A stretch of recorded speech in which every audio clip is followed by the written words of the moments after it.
Hello there and a very warm welcome to another edition of the program. I am Victor Matthias.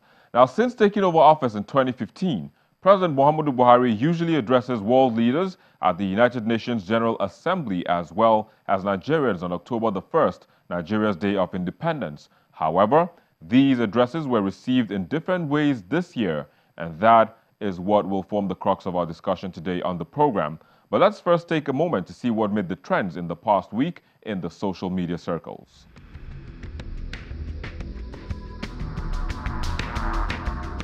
The wife of Nigeria's president, Aisha Buhari, caught the attention of Nigerians after she accused the All Progressives Congress of allowing impunity to take place during its primaries. While some applauded her, some argued that her outburst was done for personal reasons.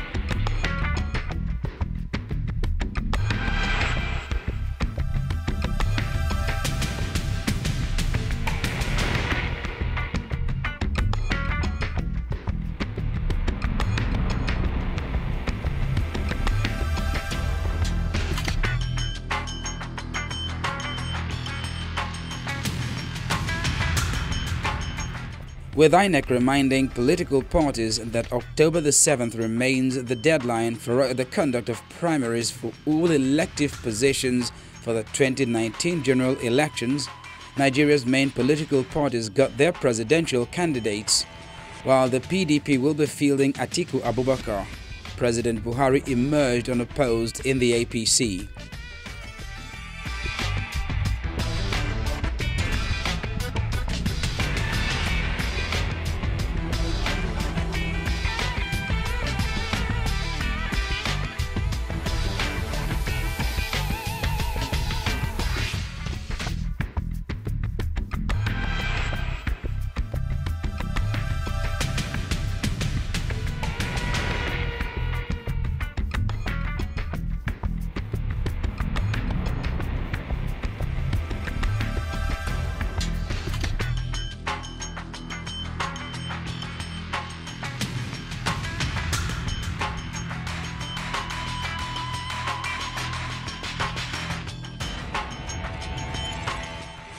After protests in a community against the launch of a search operation in a pond in Duke community of Plateau State, the army, in collaboration with other security organizations, went ahead to carry out the search.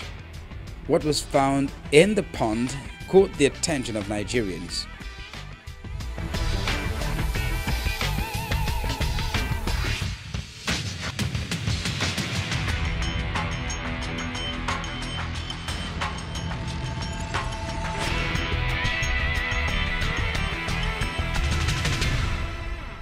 Well, there you go. Those were the trends in the past week. But joining us to look at the topic of the day, I have to my immediate right, Jermaine Sanwo-Olu. Thanks for joining us on the program today. Thanks for having me. And we also have Ilewo Kikiowo. Thank you as well for joining us. It's my pleasure to be here, Victor. Very well. And we have joining us via the Google Plus Hangout, we have Adamu Kore. He joins us from Iowa in the United States. Thank you as well for joining us on the program today.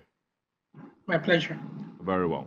So let me come back to you. I mean, there have been mixed reactions after the president, made some statements, or, well, he made a statement, of course, at the United Nations General Assembly, 73rd one, of course. And after that, not too long after that, he also gave an independence broadcast where he talked about, what he's been doing in the past 3 years. But then the thing is, there has been mixed reactions. But what do you make of what the president said, both at the UN as well as back here at home on Independence Day?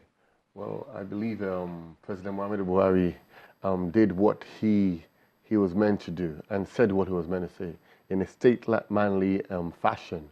And that is commendable. When he went to the UN meeting, he actually showed that he's not just focused on what's happening in Nigeria, but globally, that he's aware of the socio-political implications of every action that nations take. He spoke about, he commended Donald Trump and the North Korean leader Kim Jong-il too, about how they'll be able to come together and be able to forge peaceful alliances there. He also spoke about things in Myanmar, spoke about a lot of things that showed that he's vast and knowledgeable about what's happening in the world. And he also, as you know, connected what's happening in in our nation when it comes to the farmer headmen clashes, the global warming situation. And that shows that this president not just have a local view, but also an international view, sees Nigeria as a global player. I believe this is one of the first times we'll have a president who will go there and really speak from that kind of perspective. And of course, he gave that message regarding the late Kofi Annan, saying that he was a brother, he epitomized values that every African should actually strive to be. So I believe his speech at the UN was great. His speech on Independence Day had a lot of elements that we need to dissect and be able to see from a holistic point of view. But in essence, he said, what I like most about what he said was that let's not have a simplistic view about what's happening regarding the farmer headmen crisis. Let's be able to see the bigger picture and know that it's more than what meets the eye. So just to pick up from there, I mean, if you're talking about a bigger picture, what picture would that be? I mean, especially in regarding, to the herdsmen issues, which, was one of the things he talked about also in his independence broadcast, talking about the security of the country. So if you're looking at it from the bigger picture, what else can we put or plug into what is or what has been the narrative so far? Well, precisely, President Muhammadu Buhari made a huge statement on October 1st, speaking as regards the herdsmen clashes. Precisely, he mentioned that some people are profiting from the clashes in the crisis in Benue and the Middle Belt.